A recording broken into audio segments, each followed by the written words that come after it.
കുറച്ച് ദിവസങ്ങളായി തന്നെ രേണുവിൻ്റെ അവസ്ഥയെക്കുറിച്ചുള്ള വാർത്തകളാണ് കൂടുതലും പുറത്തു വരുന്നത്.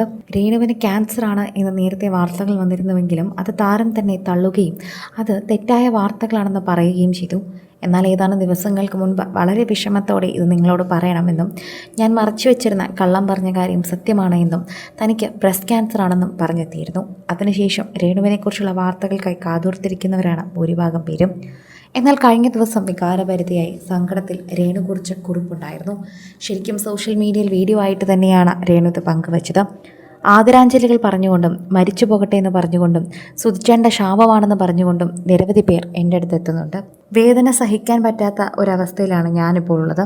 എൻ്റെ കുഞ്ഞിനെ ഓർത്ത് ഋതപ്പനെ ഓർത്തെങ്കിലും നിങ്ങളിങ്ങനെ എന്നെ പ്രാകരുത്, എന്നോട് ഇങ്ങനെ മോശമായി സംസാരിക്കരുത്. വേദന തിന്ന് കഴിയുന്ന ഒരു ജീവിയാണ് ഞാനിപ്പോൾ. എനിക്ക് ഒരുപാട് കാലം കൂടി ജീവിക്കണമെന്നതുമില്ല. എൻ്റെ മകൻ വലുതാകുന്നത് വരെ അത്രയും കാലമെങ്കിലും എനിക്ക് ജീവിക്കണമെന്നുണ്ട്. എൻ്റെ ആദരാഞ്ജലി പോസ്റ്റും എന്നെക്കുറിച്ച് മോശം പറയുന്നതും അവൻ കേട്ട് കഴിഞ്ഞാൽ അവൻ എന്ത് കരുതും? അവൻ്റെ അമ്മയെക്കുറിച്ച് അവൻ എന്ത് കരുതും? അതെല്ലാം എനിക്ക് ഓർത്ത് വിഷമമുണ്ട്. ഏറ്റവും കൂടുതൽ ആളുകൾ ഇപ്പോൾ രേണുവിന് പിന്തുണയാണ് നൽകുന്നത്. ഇത്രയും നാളും ഇല്ലാത്തൊരു ഫാൻ ബേസ് തന്നെയാണ് രേണുവിന് ഇപ്പോൾ സ്വന്തമായി ഉള്ളത്. രേണുവിൻ്റെ ഫാൻ ബേസിനെ കുറിച്ച് എല്ലാവരും സംസാരിക്കുന്നതും സോഷ്യൽ മീഡിയയിൽ ചർച്ച ചെയ്യുന്നുണ്ട്. ആരാധകരെല്ലാവരും ഈ ഒരു വാർത്തയെക്കുറിച്ച് സംസാരിക്കുന്നതും ഇതുപോലെ തന്നെയാണ്. രേണുവിൻ്റെ ഫാൻ ബേസിനെ കുറിച്ച് എല്ലാവരും സംസാരിക്കുന്നതും സോഷ്യൽ മീഡിയയിൽ ചർച്ച ചെയ്യുന്നുണ്ട്. ഓരോ തവണയും പ്രേക്ഷകർ പങ്കുവയ്ക്കുന്ന വാർത്തയായി തന്നെ ഇത് മാറുകയും ചെയ്യുന്നുണ്ട് എന്നുകൂടി നമുക്ക് പറയാൻ പറ്റുന്നു.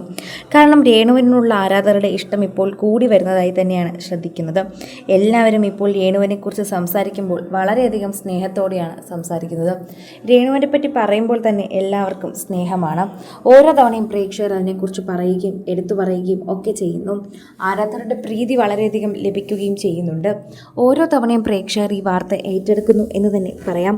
സോഷ്യൽ മീഡിയ ഉപയോഗിക്കുന്നവർക്ക് വളരെയധികം തന്നെ ഏറ്റെടുക്കാൻ പറ്റുന്ന ഒരു വാർത്തയായി മാറുന്നതിനോടൊപ്പം സോഷ്യൽ മീഡിയ പോസ്റ്റുകളിലൂടെയും വളരെയധികം ചർച്ച ചെയ്യുന്ന വിഷയമായി ഇത് മാറുന്നുണ്ട്. രേണുവിന് എന്താണ് എന്നും യഥാർത്ഥത്തിൽ എന്തു സംഭവിക്കുന്നു എന്നൊക്കെയാണ് പലർക്കും ചോദിക്കേണ്ടത്. രേണുവിന് ഇഷ്ടമല്ല എന്ന് പറയുന്നവർ പോലും ഈ ഒരു കാര്യത്തെപ്പറ്റി ചോദിക്കുന്നു. രേണുവിന് ഇപ്പോൾ എന്താണ് അവസ്ഥ എന്ന് ചോദിക്കുന്നു.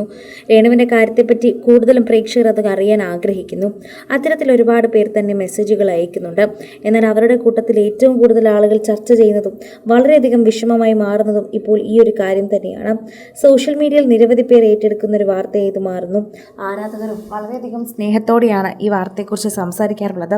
എന്നാൽ ഇപ്പോൾ രേണുവിനെക്കുറിച്ചുള്ള വാർത്തകളോടൊപ്പം വളരെയധികം പ്രാധാന്യമുണർത്തുന്ന വാർത്തകളായി തന്നെ ഇത് മാറുകയും ചെയ്യുന്നുണ്ട്. ഓരോ തവണയും ആരാധകർക്ക് അത് സ്നേഹം തന്നെയാണ് നൽകുന്നത്.